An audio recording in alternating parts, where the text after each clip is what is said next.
श्री कुंज बिहारी श्री हरिदास। आप सभी को छोटी दिवाली, नरक चतुर्दशी, रूप चतुर्दशी की बहुत सारी शुभकामनाएं।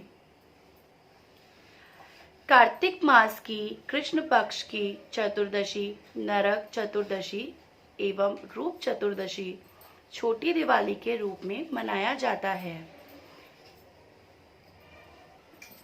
नरक चतुर्दशी, नरक से मुक्ति पाने के लिए प्रतः तेल लगाकर अपमार्ग, चीचड़ी, पौधे सहित जल में स्नान करना चाहिए। शाम को यमराज के लिए दीपदान कहते हैं। कहा जाता है कि इसी दिन भगवान कृष्ण ने नरकासुर नामक दैत्य का वध किया था। इस त्योहार के लिए यह कथा प्रचलित है।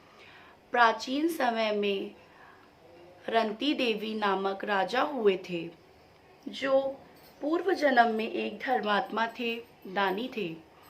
इस जन्म में भी वे दानी आदि किया करते थे। उनके अंतिम समय में यमदूत उन्हें नरक में ले जाने के लिए आए। राजा ने कहा, मैं तो दान दक्षिणा एवं सत्कर्म करता हूँ, तो फिर मुझे नरक क्यों लेकर जाना चाहते हो? यमदूतों ने बताया कि एक बार तुम्हारे द्वार से भूख से व्याकुल ब्राह्मण लौट गया था, इसीलिए तुम्हें नरक में जाना पड़ेगा।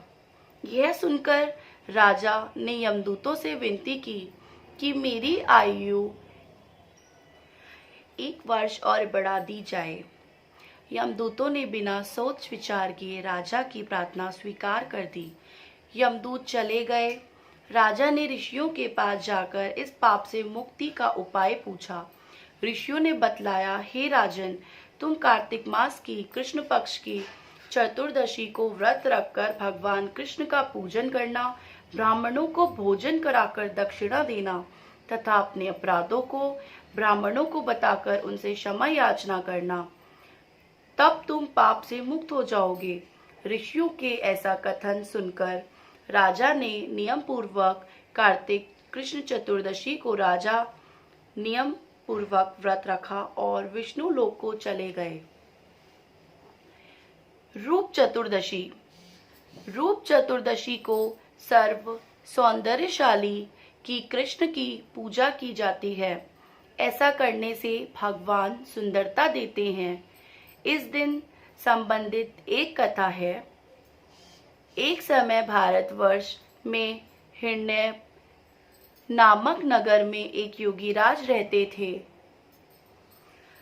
उन्होंने अपने मन को एकाग्र करके भगवान में लीन होना चाहा। उन्होंने समाधि लगा ली।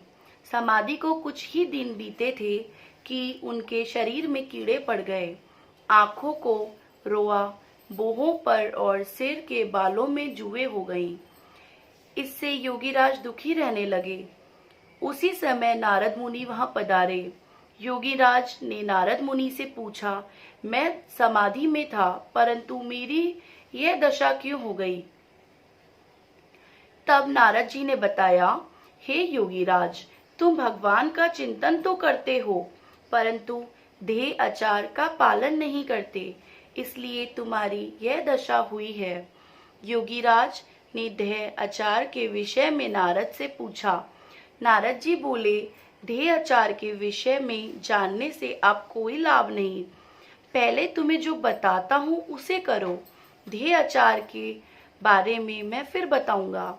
इस बार कार्तिक मास की कृष्ण पक्ष की चतुर्दशी को व्रत रखकर भगवान की पूजा का ध्यान करो। ऐसा करने से तुम्हारे शरीर पहले जैसा हो जाएगा। योगीराज ने ऐसा ही किया और उनका शरीर पहले जैसा हो गया। इस दिन को चतुर्दशी को रूप चतुर्दशी कहते हैं। छोटी दीपावली, कार्तिक पक्ष की 14 को छोटी दिवाली मनाई जाती है। सूर्योदय से पहले आटा, तेल, हल्दी का उपटन मलकर स्नान करें। फिर एक थाली में चौमुखी दीपक तथा 16 छोटे दीपक लेकर उनमें तिल बाटी डालकर जलाएं। फिर रोली खील, गुड़, धूप, अम्बेर, गुलाल, फूल आदि से पूजन करें। पहले घर के पुरुष फिर स्त्रियों को पूजन करना चाहिए। पूजन के पश्चात सब दीपक को घर के अंदर प्रत्येक स्थान पर रख दें। चार मुखी वाले दीपक को मुख्य द्वार पर रखें। लक्ष्मी जी तथा गणेश जी के आगे चौक पूरकर धूप दीप करें। इसी प्रकार ये सारी कथाएं समाप्त होती हैं। आप सभी को छोटी दिवाली की बहुत सारी शुभकामनाएं। श्री हरिदासी बिहारी के तरफ से आप सभी को श्री कुंज बिहारी श्री हरिदास।